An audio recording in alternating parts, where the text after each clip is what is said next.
We picked up my luggage, said goodbye to the Queen, who was out riding, and I just said, we've been sailed and I've got to go. She said, well, call us when you're coming back.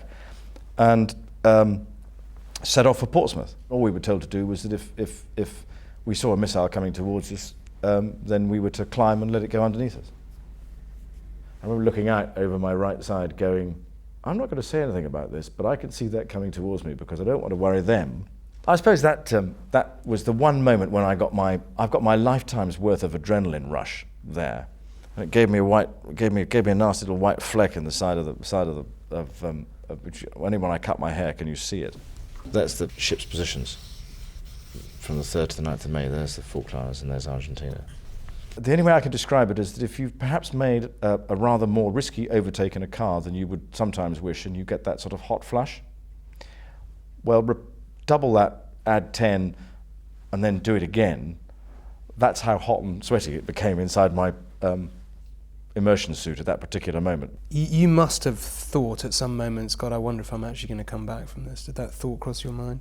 I suppose it did every now and again, but not whilst I was actually doing the work. I just got on with it. It was just the fact that, well, if your number's up, then your number's up.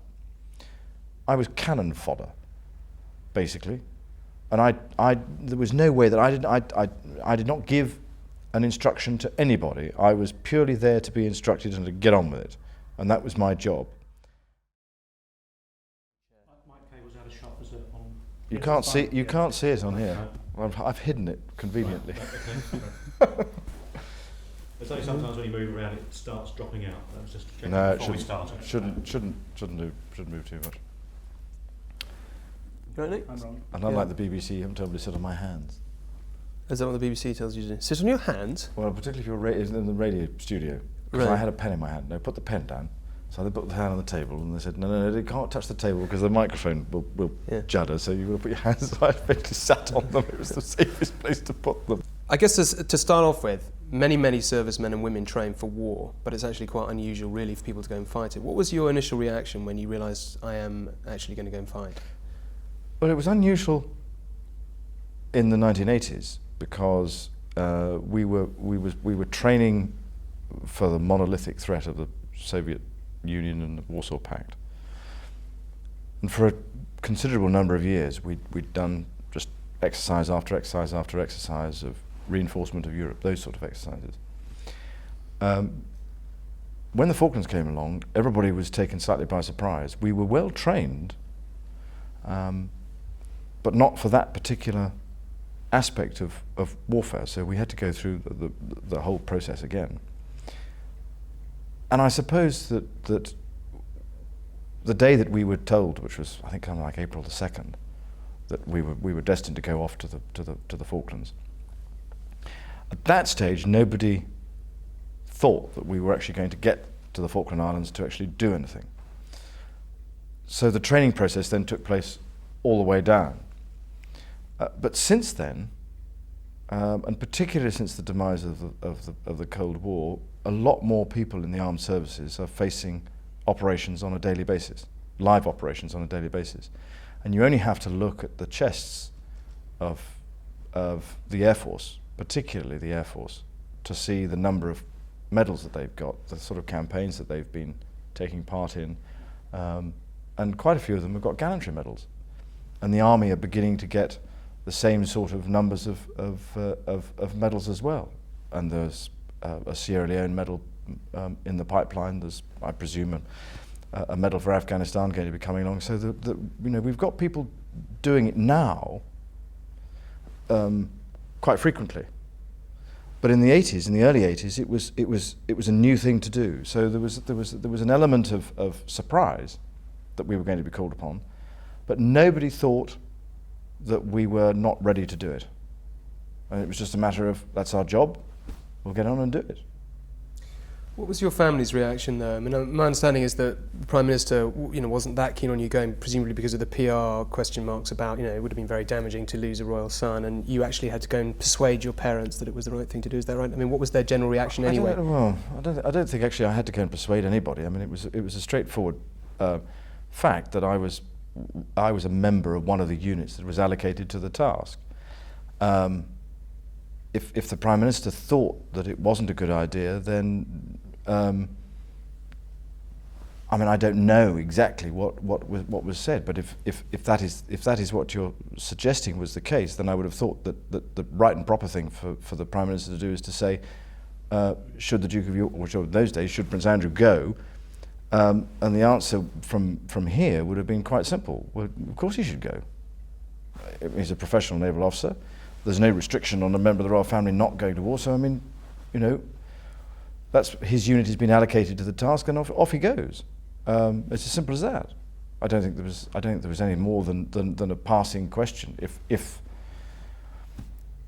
presumably your mother, and father, like every other set of parents, were worried. I mean, oh, I think everybody was. I mean, all parents are worried if their offspring are destined to go and fight a real action. I think in the circumstances that we find ourselves in, our family is used to service, so it was just a different element of that service towards the nation. So there wasn't that much of a reaction in the sense that well, off you go. That's your job. Go. Were you excited when you left? Worried? Frightened? No. I mean, at the time, I remember that Chinese whispers became slightly to the fore in this when I went, because I got a message which had gone through about 3 or 4 people, which was, and by the time it got to me, when I was some distance away, I was in Essex somewhere on leave, and the message got to me: your ship is sailing in 4 hours. Oh, really? Right. So we hightailed it back to Windsor Castle because Easter Court was going on, so I was staying at Windsor, picked up my luggage, said goodbye to the Queen, who was out riding, and I just said, we've been sailed and I've got to go. She said, well, you know, call us when you're coming back, and set off for Portsmouth. I arrived at Portsmouth. I suppose I arrived about 3.5 hours later, after having heard the message that the ship was sailing in 4 hours' time, thinking that I was the last man arriving. I arrived to find absolutely nothing going on in Portsmouth, thinking, well, what on earth has happened? The message was actually supposed to be passed as, your ship is going to 4 hours' notice to sail. So I got back to the ship and had to turn around and come all the way home again. So there was a bit of an anticlimax at that stage, and then there was huge excitement in the ship because so much activity. The feeling in the dockyard was, well, this is it for real. And things happened just like that. At the drop of a hat, things happened. I mean, everybody, and we were all storing ship. We were all queues of lorries loads of stuff was arriving, and we were firing it up the gangway. So there was a huge sense of spirit at that stage. Then we sailed. When I remember standing on we were in Procedure Alpha, which is when all the ship's company line the outside and we left in Procedure Alpha. And at that stage, we thought we'd probably just go around the Isle of Wight and come back. And that didn't happen. We carried on. So the next thought was, well, we'll go to the southwest approaches and we'll exercise and prepare for something, and we'll get the media on board and do a bit of publicity and sabre rattling. And I think we did that, but then we carried on past that. So we said, oh, well, we're going to deploy us down to Gibraltar as, you know, to be at the front end and ready to go. And we got to Gibraltar. We exercised for 24 hours in the Gibraltar exercise areas in the Atlantic, past Gibraltar, and carried on. By which stage, the sort of diplomatic efforts were still going on, and we had a good deal of thought in the back of our mind that they were going to work. But we set off for Ascension Island, and the instructions that we had was that we were to go to Ascension Island and wait.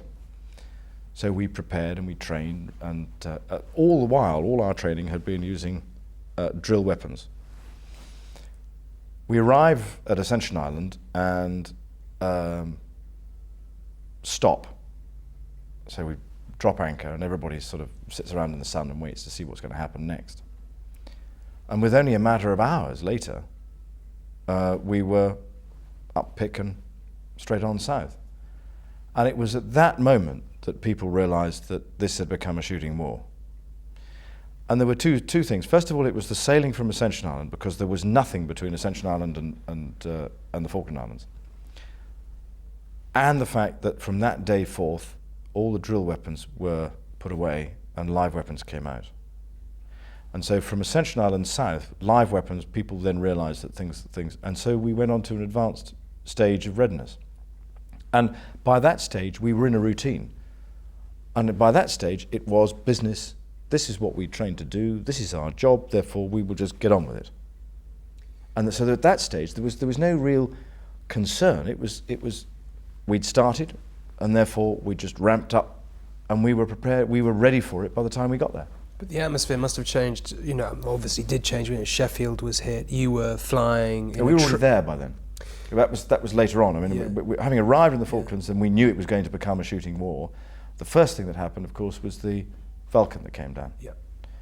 And I remember seeing, I didn't see the Falcon, but I remember I was actually flying underneath the Falcon at about 10 miles off the coast. And we were told to go and loiter 10 miles off the coast. And we didn't quite know why we were there, and what we were actually doing there. But it was when we saw the pall of smoke, we then realized what was going on. And so therefore we knew that at that stage, that the real war had started. And then we saw aircraft flying over us, and then we realized that we were there in case somebody had a problem and we were going to pick them up. You just talk me through a little bit about, obviously, you know, the war lasted quite a long time. You were on threat. You were certainly extremely threatened when you were on Invincible, when you were up in the air, the conditions in Invincible. Apologies, when you were in Invincible. You were very seriously under threat. The conditions up in the sky were pretty atrocious. The flying, I'm told, was very, very difficult. Can you just talk me through what it was like? I don't know whether it was that difficult. I mean, it was. We were crewed up right from the word go. So we had a crew that we were trained. We trained together. The flying was 9 times out of 10 clear blue sky. It was quite windy, but in that part of the world, there's no pollution, so therefore the air is very clear. So you're constantly getting sort of gales going through. They're going much faster than they are here. So you get changes in wind very, very quickly. It goes up to 30, 35 knots, and then goes right down to nothing, and then goes up again. So that the rate of change is much higher than it is here. There's a continuous sort of gentle blow here. So there are differences in the way that the weather pattern works. But it was there was nothing particularly odd about it, and there was nothing particularly dingy. I don't think I remember doing there was very little fog, for instance. I mean, it was just straightforward windy, ship moving. It's quite fun trying to get back to a ship when it's moving, but you get used to it after a while. It's, you know, that's why I joined the Navy, was, you know, the challenge of deck landing. Did you ever feel under threat though? Was there ever a moment where you thought, right, this is it? There were a couple of moments when most of the attacks that took place I was airborne for, or I was in an aircraft on deck, on a deck alert, if you see what I mean. For Sheffield, I was either airborne or just airborne, because that was when I was used as a decoy for Sheffield. And the timings are such that I still don't know now whether we'd taken off after the attack was complete, because she was out of range, if you see what I mean. We couldn't see her. So not seeing her was part of the problem. As we couldn't see her, we didn't know, and so we were just sat, and all we were told to do was that if we saw a missile coming towards us, then we were to climb and let it go underneath us. Simple as that. It was dead simple. You'll see it coming. I never saw one, so I don't know. I mean, it's easy to say now, but at the time we were concentrating very hard at looking out of the window to see if we could see it coming. But during that period, were there a couple of occasions that you remember when you were particularly frightened, or you thought, my God, this is getting very close? I suppose that there was one occasion when and I can't remember which attack it was, but there was one attack when we were all, I was on board, and we were told to take cover, or was it going to hit the deck, so we all took cover and lay down and braced ourselves for something. And at that stage, I don't remember whether anything about it apart from the fact that we were given the all clear fairly quickly. Otherwise, all the other attacks I was airborne for.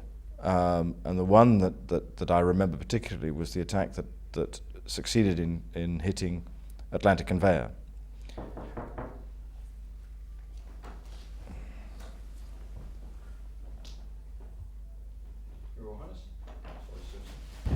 Oh, the particular attack I remember is later on was the one that I was airborne for, which was the attack that succeeded in sinking, or no, not sinking, hitting Atlantic Conveyor, and I was airborne for that, and it was about dusk as far as I remember, and we were on an anti-submarine patrol in the screen, which is protecting the force from submarine attack. And there was a very real and potential submarine attack, threat of attack, because they had submarines, but we had no idea where they were. So we were constantly hoping to find some signs of submarine. And to this day, I don't know whether there was a submarine in the area or not. I don't think anybody knows. But that particular attack took place in the evening. We were down in the screen. We had reports, and we were told to climb. So we climbed, I suppose, to about 1,500, 2,000 feet to get out of the way, so that there was because they knew it was a low-level attack. Then all the anti-aircraft weapons were then trained below 2,000 feet. But I remember one of the Type 21s was firing chaff. And I remember that my observer, who was in the back looking on the radar scope, said it was the most amazing sight. He'd got a number of contacts on the radar screen, and the moment that the attack started, people started firing chaff, and he said he had not a clue where anybody was, who anybody was, because all these contacts appeared on the radar, which is exactly what it was supposed to do, to confuse the incoming missile and the incoming aircraft when they tried to paint their target. But one of those shells with the chaff in it, I suspect we just happened to get in the way of, and it went past us. It went into the cloud fairly close. I mean, it must have been further away than I imagined, but I remember seeing it on a steady bearing, and I'm sitting in the right-hand seat at the time. It was my turn to sit in the right-hand seat, and I remember I was flying at the time. I remember looking out over my right side going, I'm not going to say anything about this, but I can see that coming towards me because I don't want to worry them. And I remember turning the aircraft thinking, and I wonder if this is going to make any difference if I turn the aircraft. I remember turning the aircraft to the left, and when I saw the glow of light coming towards me, which I assumed was the heat, well, I don't know, I just saw this sort of orange light coming towards me. Suddenly its bearing rate started to change and going in front of us. I stopped the turn, and this thing went off into the clouds. No, it must have been. I could have been a mile away. I don't know, but I mean, it was. I suppose that was the one moment when I've got my lifetime's worth of adrenaline rush there, and it gave me a nasty little white fleck in the side of which only when I cut my hair can you see it, and it's been there ever since then. But did you have time to be frightened at that particular incident, or did it just happen so fast? No, it just happened. I mean, it was there was the only way I can describe it is that if you've perhaps made a rather more risky overtake in a car than you would sometimes wish, and you get that sort of hot flush, well, double that, add 10, and then do it again. That's how hot and sweaty it became inside my immersion suit at that particular moment. But having got away, that was the sort of feeling I had. That was the sort of, my God, that was a bit risky.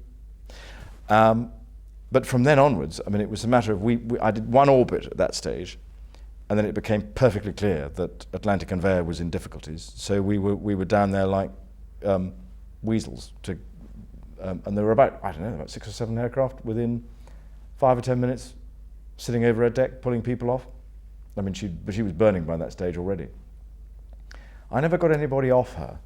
I was the last aircraft. We went into a sort of basically into a holding pattern, and they tried to fight the fire, but then realised it was, so they then abandoned, and people went down over the starboard quarter and forward to the landing deck, and I was number 3 in that particular pattern.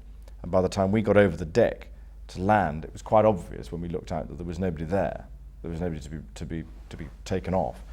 So we then started to get. It was then getting dark, and that was when people were going into the water.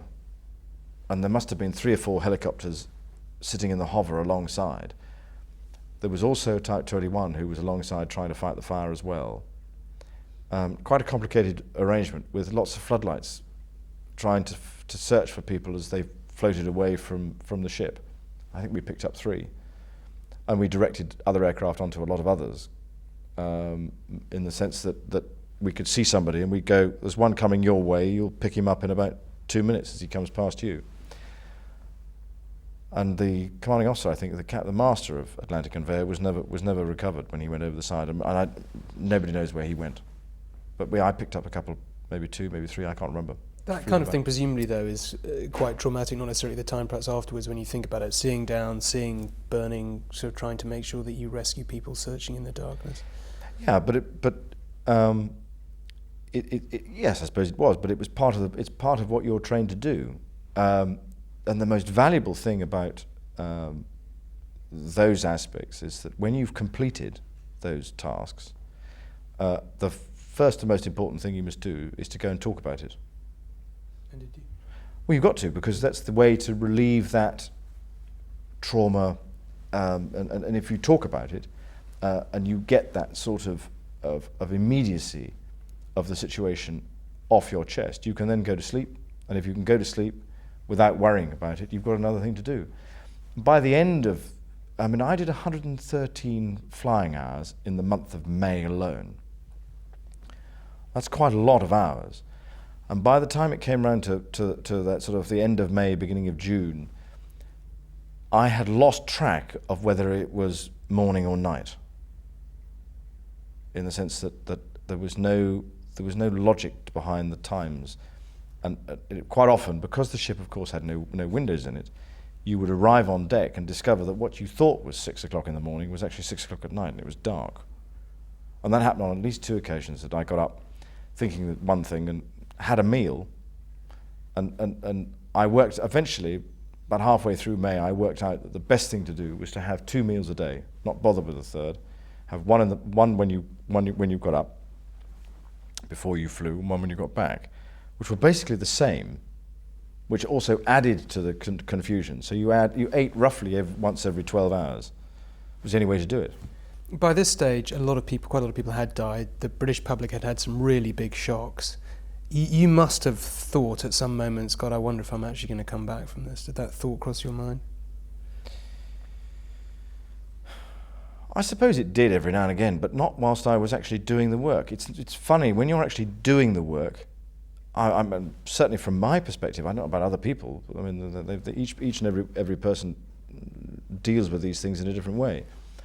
But I just got on with it. It was just the fact that, well, if your number's up, then your number's up. In those particular days, we didn't have some of the equipment that we have now, and I wonder whether, if we'd had the equipment that we have now, would I have been better off? And the answer is no. I would have probably been more worried. We had no ability to be able to detect, in our aircraft, we had no ability to be able to detect radar. So we couldn't hear whether we were being illuminated by radar. Well, we've all got that equipment now. So you know when you're being locked up to. So you know when somebody's targeting you. What do you do when you're targeted? Well, you then have to do do maneuvers. In 1982, we had no idea that anybody had locked us up. I have no idea whether we were targeted or whether we weren't by a radar, and somebody decided that we weren't a big enough target and therefore not to be. We were more at risk, I suspect, if we were doing a long-range mission from our own units, forgetting that we'd actually gone out of the screen and that we had to come back, so that we were always coming back, we had to come through a specific gate in order to be able to identify us as being a friend rather than a foe. So we used to come back at a specific height and a specific point on the compass. And that was the way that you got back in again. Now, nobody had a blue on blue, which is what it's called. We never shot anybody down. Were you able to talk to your family? I'm still here. Were you able to talk to your family, to your mother during this time? No. What sort of? No, not during the campaign. The campaign, it was a straightforward. I mean, there was no time. We just got on with it. The first opportunity I had to make contact with home was about the 15th or 16th of June, I think. Shortly after I was, I went ashore with the commanding officer of my squadron, and I remember that was the day that I did an interview for the BBC. When I passed him. He passed me on the Stanley Way on the High Street, and said, "Oh, can I ask you a few questions?" I said, "Well, I suppose you can." And then after that, I went on board one of the Sir class and used the satellite phone for about 5 or 10 minutes to speak to the Queen to let her know that everything was okay. Presumably they'd been very worried, like every set of parents, as they'd seen the kind of casualties mount and the... I think that at the time, my private secretary, who was the Queen's equerry at the time, remembers being called in the middle of the night when the Queen was away doing a particular visit. And there was always a nervousness about the telephone ringing at the odd hours of the day or night. But I seem to remember that on this particular occasion, it was I'd asked somebody to make sure that the Queen knew that I had not been involved in a specific incident. And so the phone rang at an odd, because of course there was a time difference. I think it was 4 hours, 3-4 hours. The time difference meant that something had happened, and we needed to get a message back that it had not involved me. Can't remember what had happened. Something had happened to one of the aircraft. And we'd wanted to get, somebody said, "We must get the message back that you're not involved." So I said, "Fine, okay." And that phone call was made. So there was. I think my mother's always felt that the telephone ringing at a time which she wouldn't expect was always something to be nervous of. But It must have been a very relieved telephone conversation there when you finally made it. well, when I spoke to her the first time, I remember the telephone exchange when I rang through. I rang Windsor Castle because it was Ascot week. I remember the telephone operator saying, "Oh, Your Royal Highness, are you back in the country?" And I thought for a couple of moments, and I thought, well, how do I say that? So I said, "Well, yes, I am in a manner of speaking." But I was back in the country, but the wrong one. I mean it was, so she said, "Well, I'll put you through to Her Majesty." So I said, "Thank you very much indeed." And it was about the right sort of time, 6 o'clock in the evening, I suppose. And the Queen happened to be walking down the stairs, and she'd heard the telephone ring and thought, "I wonder who that is." So picked up the telephone and said yes. And the telephone operator said, "Oh, I've got Prince Andrew for you." And the Queen said, "You can't have Prince Andrew. He's at sea in the Falklands." And the telephone operator went, "Oh, Your Majesty, but he says he's Prince Andrew." And the Queen said, "Well, I think you probably better put him through in that case." And so I said, "Hello." And she said, "Oh, it is you," she said. So I said, "Yes, why?" "Oh, well, I didn't think that you'd be able to get to a telephone." So I then had a very short conversation and said that everything was fine. And I think, coming to think of it, I think the phone call earlier in the week had been to do with the Welsh Guards and Sir Galahad. I think that was something. I think it may have been what the phone call had been about, that I wasn't involved in that. But I remember sending a signal back, in fact, that I've got to show you in a minute, which I sent, which the Queen received, I think, on the Monday of Ascot week, which was the Garter Day. And on that particular day, there's a Waterloo dinner, and she goes through to the library, and she had the signal handed to her in the middle of dinner, and she took it with her and she put it in the case that day, and it's been in the case ever since. In fact, it's been moved out of the case that it was in to the Falklands case, but it was in the case with the signal that the group of signals that was sent by or the letter that was sent by Churchill, instructing to get back Egypt, and the signal that was sent back saying, "I have today recovered Egypt." So it was in that case. It's a remarkable piece of, and that was where the Queen put it. Incredible relief then, from her point of view, really. Then.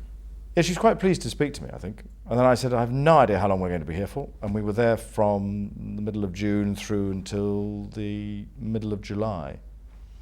I think we left on about the 8th or 9th of July. And again, I've got the chart that says that. And we left and came back, and we came back, and the Queen was there to meet us. What did she say to you in first words when you? I wish you hadn't asked that, because I can't remember. No, I think that she was very pleased that we were back, and I remember coming. I remember coming back, and I remember coming off the ship. And I've got a photograph of me when I got down to the bottom of the gangway, because I was the first man ashore, because I was with the Queen, and we then left to go back to the palace. And I remember coming off. I remember being given the rose by the man dressed in a tailcoat with a Union flag waistcoat. Somebody's run out of film. You've done this before. Yeah, I've done this before. So we're just 2 or 3 more final questions, and we'll be. This. I was just thinking about it. I know. Sorry, it's probably been longer than it needs to be, but it's No, better no. to be longer and have everything you want than suddenly. So, just there are a couple of more things I want to ask you, really about your reflections looking back. Yeah, but I hadn't finished with what I was saying about coming back. Yeah. You ready? Are you ready? I remember coming down, being the first off with the Queen. I remember being handed this rose by this chap with a tailcoat, top hat, and a Union flag. I cannot think of what possessed me at that precise moment to put it in my mouth, but I did. There was obviously some reason for doing that. I don't know what it was. It was just spontaneous, I suspect. But I then remember turning round to all my colleagues and friends of the ship's company who were stood on the ship ready to come ashore. And I remember thinking, it was just so wonderful. And I've got a photograph of me off the ground with my hat. And the hat is in a very strange position, because I would have let go of my hat once I'd got to the bottom of the gangway, because I turned around. And I remember, and the photograph's got a picture of the hat in the most extraordinary angle. And it's the moment after you would have let go of a hat, but I haven't let go of the hat. And the reason I haven't let go of the hat is that as I went up, I remember thinking, don't let go of your hat, which is what you want to do, because there are at least 3 admirals that you're going to have to say goodbye to at the end, and you're going to look a bloody fool if you don't have your hat on when you salute them to say farewell. Because I was only a sub-lieutenant at the time. And so I hung on to my hat, because I knew I was going to need my hat for the rest of the... Nobody else was going to need their hat, but I was. So, and that was it. Then we got back. And then I flew the next day, came back to London, back to the ship, flew in formation down to Culdrose, where we were given a huge greeting. And the Queen very kindly sent me an aeroplane to get me to Scotland. And I remember arriving at Balmoral and being greeted by my elder brother at the front gate, thinking, now what's going to happen? My elder brother was wearing 3 kilts. He was wearing 1 conventionally and 2 unconventionally over his shoulders, wrapped round. And I was then escorted in some barouche vehicle all the way up the drive to the castle, and arrived at the castle and was greeted in a sort of great fanfare with everybody. And when I arrived and went into the front door, the Queen said, you can have your choice of what you'd like to eat for dinner tonight. So I said, that's very kind of you, thank you very much indeed. I said, whatever, you must not have broccoli. And I'll never forget it. The page who was stood at the front door turned on his heel and ran. And I thought, where on earth's he gone? About 10 minutes later he came back, he said, I thought so, broccoli was on the menu tonight. So I said, I've just taken it off. Not your favourite thing then? Well, no, because by the time we came to the end of the time, and we were down to sort of the dregs of what we'd stored on board, and we had huge long broccoli, and it was by that stage Well, I love broccoli, but that particular, by that stage I'd had enough of broccoli for a few months. Was it very different being a royal son fighting, or were you just one of the men? No. I can genuinely say this absolutely makes no difference what your background is. The fact is that you're one of the boys. You've actually got a job of work to do, and the fact that I had a title, I mean, anybody could have had a title. Anybody could have come from anywhere, and it would have made not a halfpenny's worth of difference, because I could not have been able to have done the job unless I was professional at it. And so it makes the fact of background makes no difference. And in fact, in some respects, it's a hindrance. But I learnt a lot about myself at that stage, and it's given me a perspective on what I would describe as everyday people. My 22 years with the Navy, and particularly that.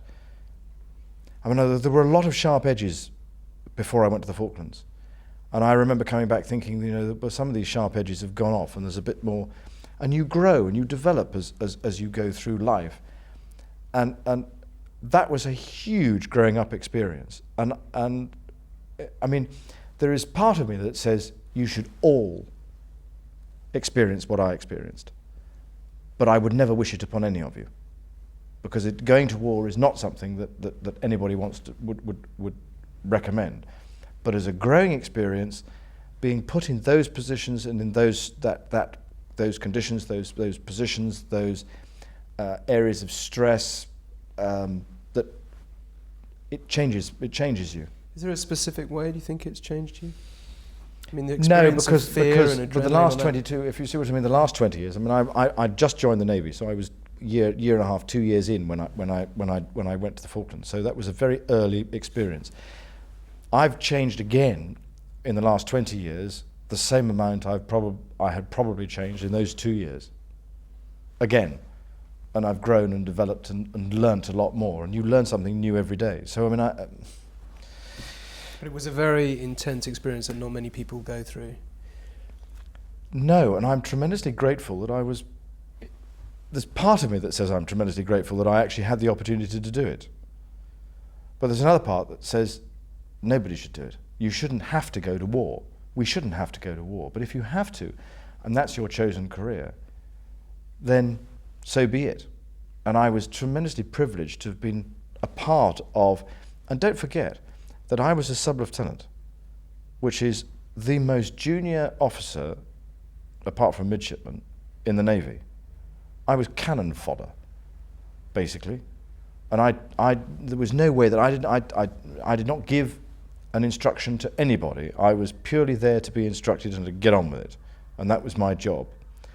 And so, if you see what I mean, I know what it's like to take it, and so I was the junior of the junior. So, you just got on with it. And I was very, very green and very, very wet behind the ears in military speaking terms. So, it was a learning experience. Do you talk to your daughters about it? Funnily enough, I not very much. I suspect if it comes to a position where they're doing modern history at school and the Falklands comes up, then they would ask me a question. But I've not brought it up with them, not specifically. Every now and again they see something that I've got where are you going? I'm going to the Falklands, or I'm doing something for the Falklands. And you tell them about it. But otherwise, no. It's quite unusual though to have a father who's had direct experience of war, isn't it? Not now, it isn't. Well, even so, it's still quite, the Falklands War was, it was quite a brutal shooting where a lot of people died, and I know that there have been many actions since then, but it's not that often that we get involved in a war which we might have lost after all, and the casualties were quite severe. Yes. We did have a distinct advantage in the fact that we were fighting a conscript army who didn't really want to be there. And they were facing some of the best trained military people in the world.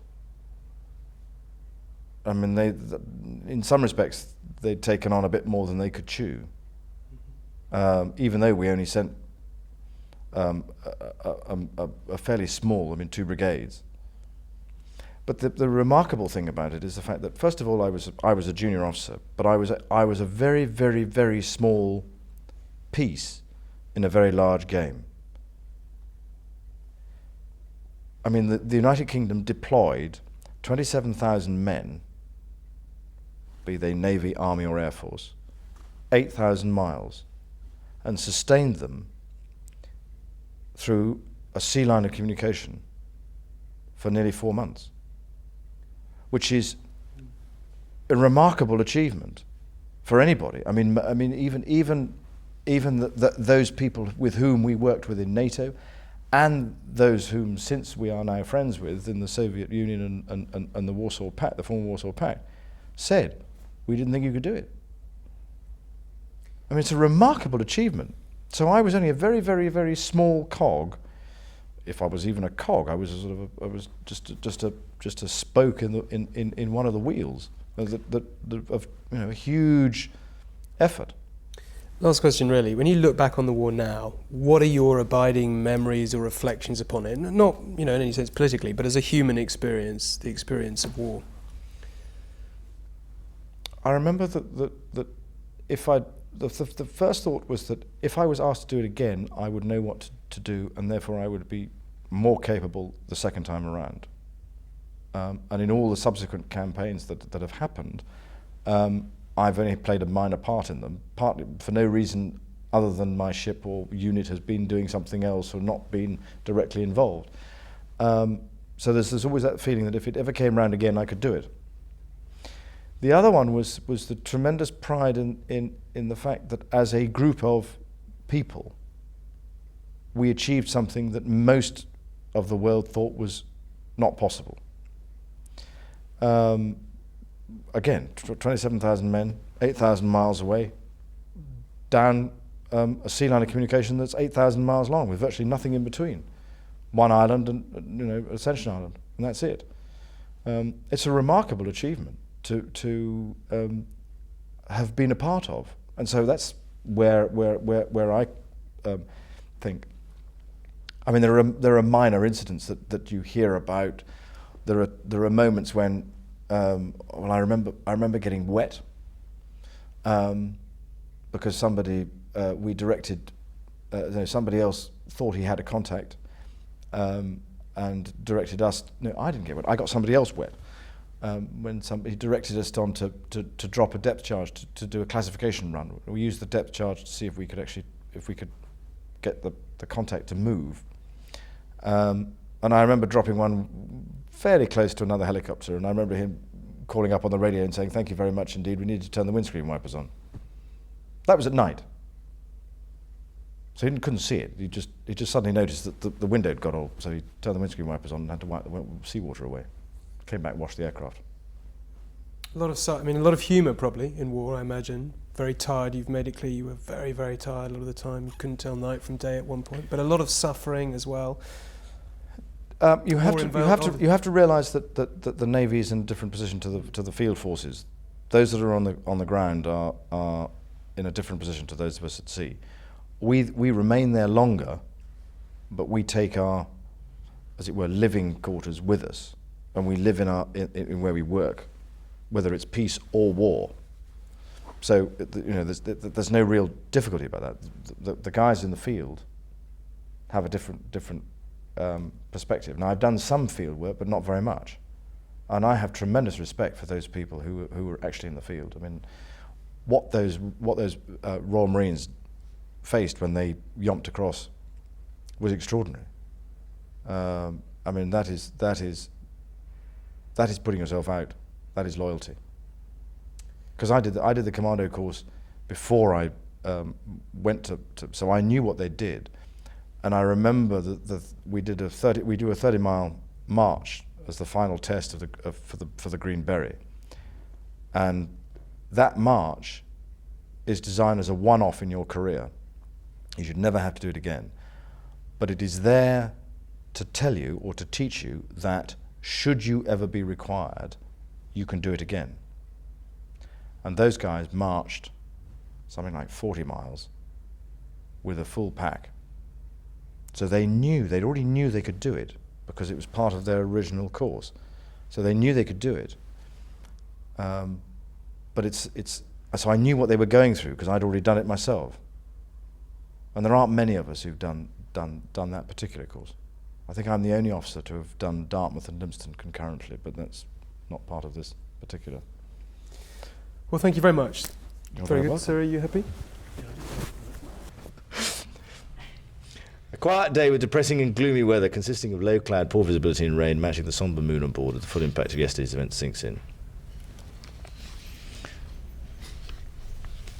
That's the sort of, that's the ship's positions from the 3rd to the 9th of May. There's the Falklands and there's Argentina. Steaming around. What's this one? Now that's the programme.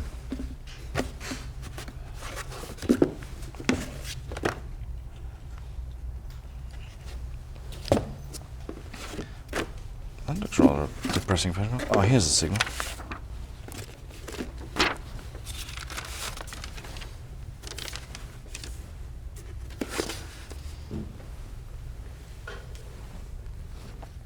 Are you ready? Yes. Yeah.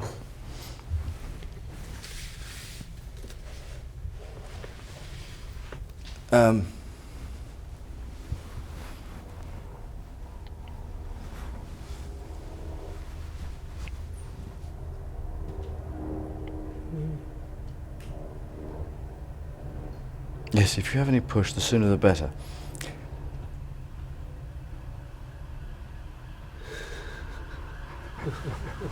That had absolutely not the slightest effect. No, I'm sure. It was the date that we sailed.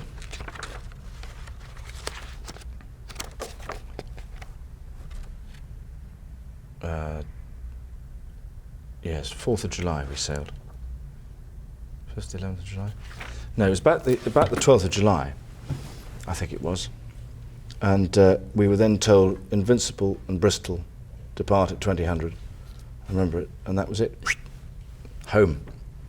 055 at 25 knots. That was the way we went. Would you mind just talking us through this, just so that we? That I sent to the Queen the day after the surrender. And I think it says Defence Services Secretary, Buckingham Palace for Wise. Wise actually is the name of the man at Buckingham Palace for whom it was for. Info all update. At last it is over. We now wait for confirmation that all hostilities are at an end in the South Atlantic. The weather's turned really nasty. That's what I remember. I remember the weather turning nasty at the end, but and we are out of limits, icing and deck, which basically means it was too cold and the deck was out of limits. So we couldn't fly. One aircraft took a wave on its hull during a dip that equals 45-foot waves. That's quite a push. And then I say, I'm relieved at the end, but saddened at the thought of all the young Argentine troops facing a questionable return to Argentina. And the reason I said that was that when I walked through Stanley, I actually flew after walking through Stanley and seeing piles and piles of weapons. I remember flying across Stanley Airfield and thinking about that there were thousands of Argentine troops just sitting there waiting, and what was going to happen to them? And that was the last we saw of them. And I feel pride, but we've paid heavily, not very surprisingly, with the number we lost, over 200. And then I expressed my condolences to the Colonel of the Welsh Guards, which was my elder brother. And as I say there is only one thing that I can say: we will remember them. And that was sent on the 16th of June at 01:30 Zulu in the morning. And it must have arrived on the 17th, which is the Monday or Tuesday of Ascot Week, and the Queen put it into the library. And that's it. Those are the things that I brought back, and they've stayed in the library ever since.